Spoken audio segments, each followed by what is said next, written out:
Bueno, estamos con Fernando Tuesta y Luis Dabeluís aquí en el programa. ¿Así se dice tu apellido, no? Dabeluís, no importa. Dabeluís. Ya, a estas alturas del partido lo establece. Dabeluá se dice también. Bueno, señores, ¿cómo ven ustedes la cosa a estas alturas? Hay que tomar con prudencia los resultados, pero parece que ya la tendencia es de triunfo para PPK. Buenos días. Buenos días. ¿Qué tal? Buenos días. Parece irreversible, porque ya estamos cerca del 90%. Quizá al mediodía estemos llegando ya muy próximo, alrededor del 95%. Entonces, ¿qué tendría que ocurrir para que esto se revierta? En realidad, que todo lo que viene tenga una aplastante votación de Keiko Fujimori, cosa que no aparece en las muestras bastante bien hechas en general, tanto de Ipsos como de GFK, que son las empresas que han hecho conteo rápido. Entonces, la probabilidad, hay que ponerlo quizá en estos términos estadísticos, que esto se revierta cada vez es menor. Cada vez es menor. Ahora, de todas maneras llama la atención porque desde el candidato PPK hasta sus figuras más importantes han llamado a decir hay que esperar hasta el último, con prudencia. En cambio, en el lado de Fuerza Popular, incluso han proclamado el triunfo de ellos. Y es interesante porque tú has mencionado dos encuestadoras, pero de las primeras que mencionaba el señor Esparo en sus declaraciones eran las de CPI, que les daba por lo menos 2 puntos por encima de ventaja a la candidata Keiko Fujimori. El tema es que CPI no ha hecho conteo rápido. ¿Qué hizo Y CPI? boca de urna es una encuesta, lo que dice la gente que hizo. Los márgenes de error son mayores. En cambio, conteo rápido, como ya se sabe, es sobre la base de actas. Y en consecuencia, la información oficial, digamos, ¿no? Absolutamente, y además con una muestra estadística, repito, muy bien hecha, muy extensa, y que ha provocado que en diversos procesos electorales el resultado final en relación al conteo rápido sea menos del 1% en todos los casos. Va a ser menos del 1%, pero lo que pasa es que el margen de error por precaución técnicamente no se puede asegurar, salvo que sea más de 2%, ¿no? Sí, porque pero siempre después hablemos de probabilidades. Claro, entonces, pero para estar seguro no podemos decir que hay ganador. Claro, pero hay esto de no estar seguro, hay diferentes escenarios. Tú puedes decir no estar seguro cuando es 50-50, pero que estamos hablando de una probabilidad del cerca del 90%, es decir, solo, de mi punto de vista, solo un 10% podría llevarnos a otro escenario. Claro, tendría que tener todos los votos a favor de Keiko y todos los votos, y ninguno a PPK y el mismo número de votos, que son como 160.000, perderlos. PPK, ¿no? Incluso quisiera señalar que lo que hace la OMPE es entregar resultados de actas que se van acumulando conforme van llegando y son procesadas. Vale decir, no es una suerte de muestra estadísticamente y de manera probabilística extendida, sino lo que va llegando. Y entonces puede ocurrir que se va acercando, se va separando y al final, creo yo, se va a ajustar a lo que es más o menos el conteo rápido. O sea, en otras palabras, tendría que ser tremendamente diferente ese 10% del 89% que ya se contó. Así es. Para que, digamos, el resultado se dé la vuelta. Claro. ¿Cuál es el argumento o, digamos, la esperanza que hay entre, sobre todo, la gente de Fuerza Popular? Dice, el rural, ¿no? Aquello que no se llega, bueno, la muestra toma, tanto de GFK como de Ipsos, toma rural, toma extranjero. Tendría que ocurrir que ese residual rural sea una aplastante mayoría de Keiko Fujimori sobre PPK. Igual a nivel del extranjero, pero a nivel del extranjero para Keiko Fujimori, casi además, exclusiva. ¿no? Además, a nivel de extranjero no hay indicios que ha habido pues un triunfo aplastante, muy por el contrario, toda la información que tenemos es en algunos lugares igual e incluso a favor de Vamos a los números para poder ver de qué estamos hablando. Aquí está el portal de la OMPE, lo último. Esto es al 89.531% de actas procesadas Y el total, ven ustedes, aquí ajustado, 7.928.500 votos para PPK, lo que se traduce a 50.52% de votos válidos. Y Keiko Fujimori tiene 7.764.083, lo que se traduce a 49.47 votos válidos. La diferencia es de 164.417 votos, ¿no? Es increíble, realmente está muy ajustado. Y aquí está, ¿no? Lo que para envío al jurado electoral especial, y de repente, Fernando, antes de que hablemos del análisis ya más político con Luis, puedes explicarnos esto. Para envío al jurado electoral especial, 1.166 actas, y esto representa un 1.5. Esto es lo que las observaciones que se han hecho, las actas impugnadas. Claro, las actas tienen que estar limpias en todo sentido para ser contabilizadas. Pueden estar procesadas, es decir, que ha ingresado al jurado, a la ODP y al centro de cómputo, pero por diversas razones, sobre todo errores llamados errores materiales, esto va al jurado electoral especial, quien tiene que resolver.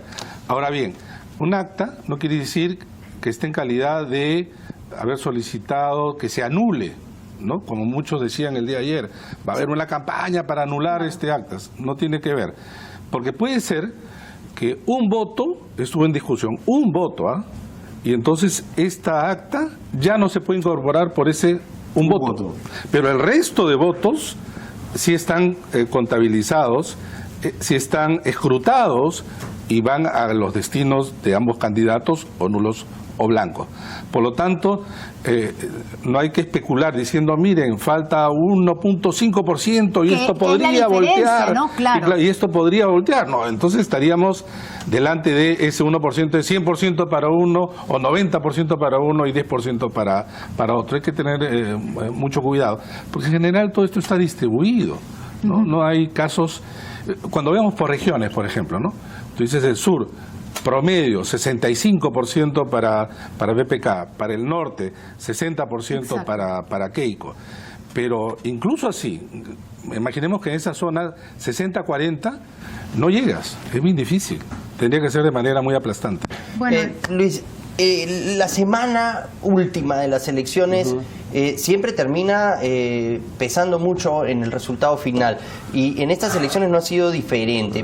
¿Qué ha sido lo que finalmente ha inclinado la balanza a favor de PPK, al margen de los resultados finales? Porque Keiko Fujimori le llevaba una ventaja, o sea, lo vemos en todas las tendencias de todos los registros de las encuestadoras, y realmente se revierte eso luego del segundo debate y de las denuncias que empiezan a aparecer. ¿Cuál es tu perspectiva de qué es lo que pasó esta última semana? Puntos claves que dieron con esta ventaja final para PPK. Mira, más que puntos claves, porque yo creo que lo acabas de decir, o sea, lo has dicho todo, ha sido el tema de una sumatoria de cosas. Ha sido el debate, han sido, más que el debate en sí, ha sido el cierre del debate, el señor Kuczynski tratando de enarbolar esta bandera de la democracia ¿no? Y llamando a todas las fuerzas políticas del país al tema para sumarse a la gesta democrática, digamos, que me pareció que era un gesto muy importante. Y todo va sumando, porque con esta diferencia claramente 1%, 0.5%, 0.7%, lo que sea.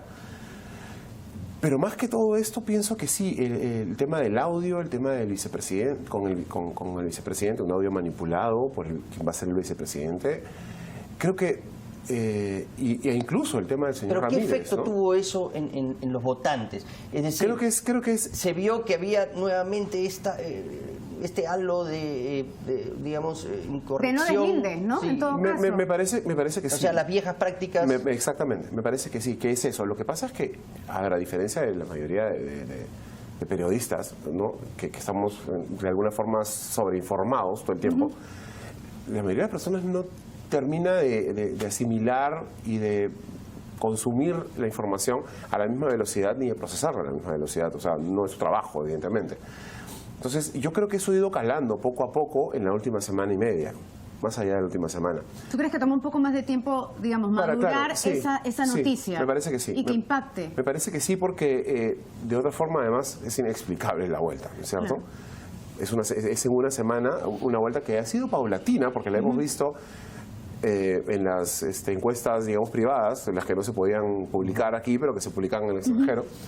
Y dicho esto, habría que cambiar la ley electoral en ese sentido, Por ¿cierto? supuesto. Porque Ahora, es absurdo, porque es tú antidemocrático, para empezar. sí, y además ves en el No tiene portal de acceso. Reuters, No, de tiene France acceso Press, y solamente quien sale tiene acceso a ahí. Internet. Y si No, no, claro. o por WhatsApp, Claro. digamos, o por lo que sea, tienes acceso, pero como no es transparente, se presta una cantidad enorme de manipulaciones, encuestas falsas, números falsos, que no está Sí. bien, ¿no? Ahora, Fernando, si me permites, en realidad, después de las denuncias, precisamente, que involucraban a Joaquín Ramírez con estas, con el lavado de activos y el narcotráfico, se habían realizado encuestas, parecían no impactar, pero para muchos lo que sí terminó impactando a favor de Pedro Pablo Kuczynski fue el pronunciamiento de Verónica Mendoza.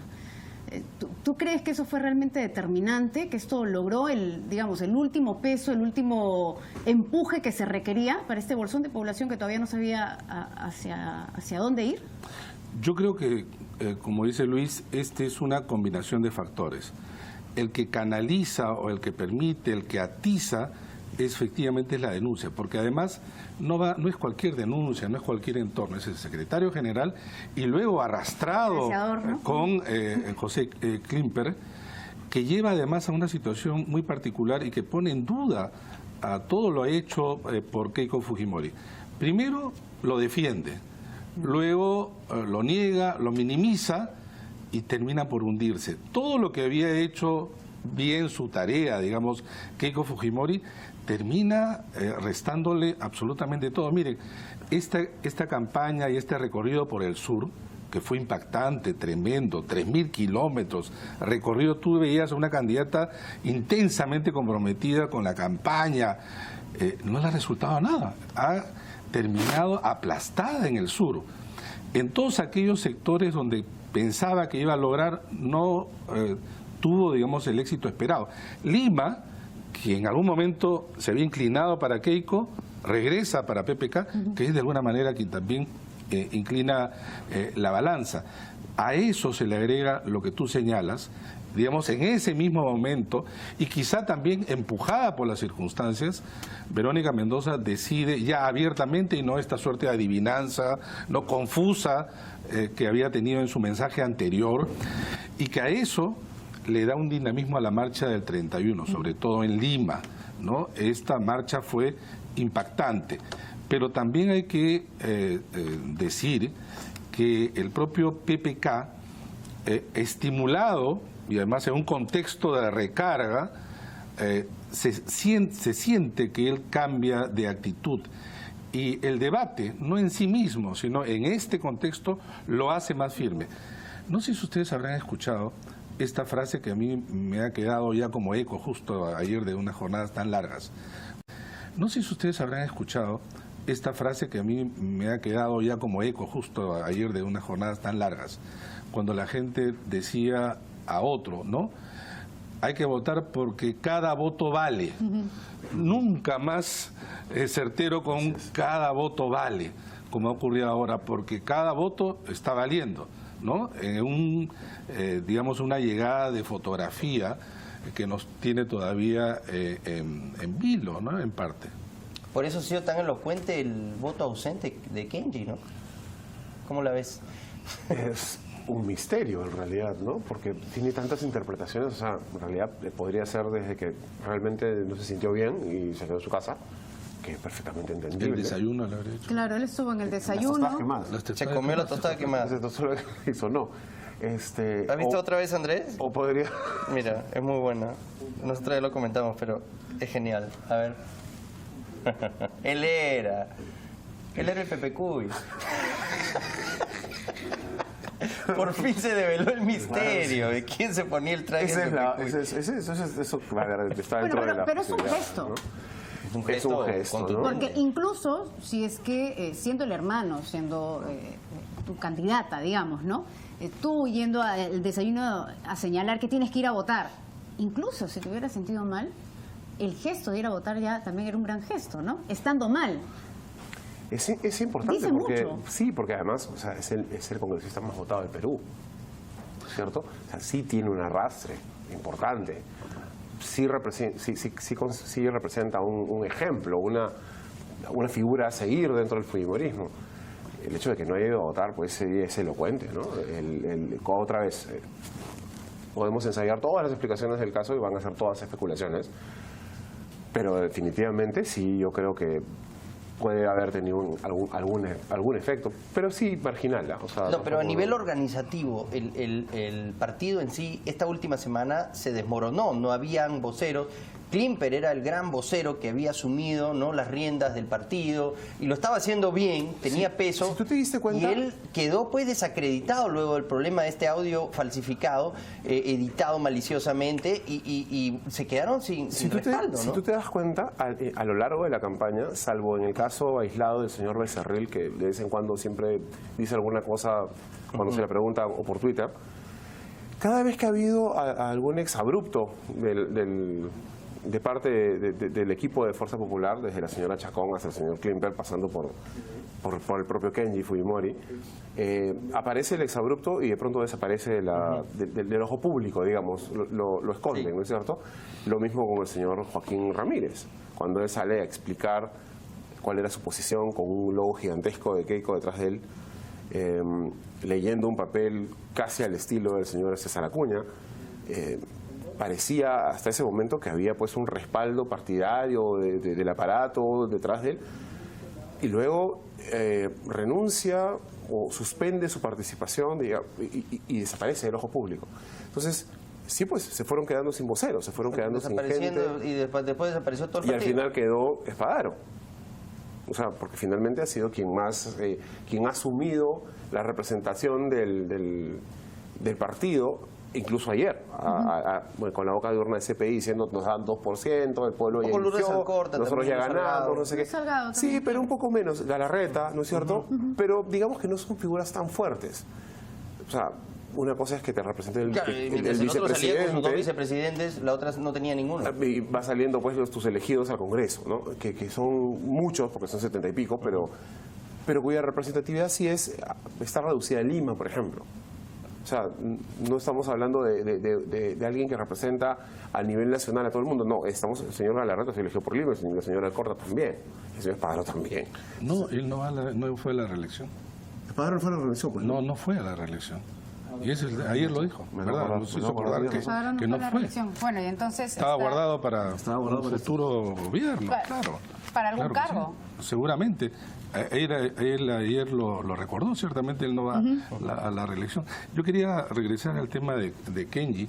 No sé si esto ha sido un mensaje cifrado o algún mensaje también del inconsciente, pero él dijo una frase que recordarán ustedes, llevó incluso a un acontecimiento al interior del fujimorismo. Dijo, en el hipotético caso negado que pierda Keiko Fujimori, yo seré candidato en el 2021. Bueno, ese hipotético caso negado se está convirtiendo, al contrario, en realidad. Y entonces, yo creo que en el fujimorismo, una cosa es en el poder y otra cosa es en la oposición. Y allí la cosa no va a ser tan fácil, porque la pugna interna al interior del fujimorismo es un hecho real.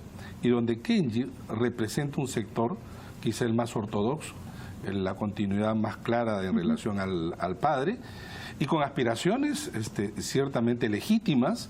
Tú has señalado, el Kenji Fujimori tiene un peso, más allá de que guste o no guste, es el más votado, la otra vez también, tiene apoyo popular. El país, pues. No, pero esa es otra cosa. Claro. Estamos hablando en términos de potencialidades electorales, hablo, ¿no? Y de acá al 2021 eso va a ser una pugna por ser candidato, porque los dos estarían habilitados para hacerlo, ¿no? Y la gente bromeaba con que, bueno, mejor hay que votar por Keiko de una vez para no tener el dilema de que aparezca Kenji. Sin duda, pero más allá de lo que eso significa, digamos, en determinados entornos, Kenji sí tiene apoyo a nivel popular. O sea, en esa orden de ideas que tú estás señalando, Kenji va a ser el próximo candidato del fujimorismo por sobre Keiko. No, lo que digo es va a haber una pugna. Es que ya hay una pugna. Pero ahora de manera más abierta. Ahora van a tener que ser elecciones internas, ¿no? Y claro. ahí va a haber una pugna, pugna, sin duda, y además pero que no cuente los votos Klimper, pues. Muchas gracias. Muy bien. Por haber estado aquí esta mañana. Tenemos que irnos a una pausa, nos ha agotado el tiempo, pero volvemos con más. Esto es de 6 a 9.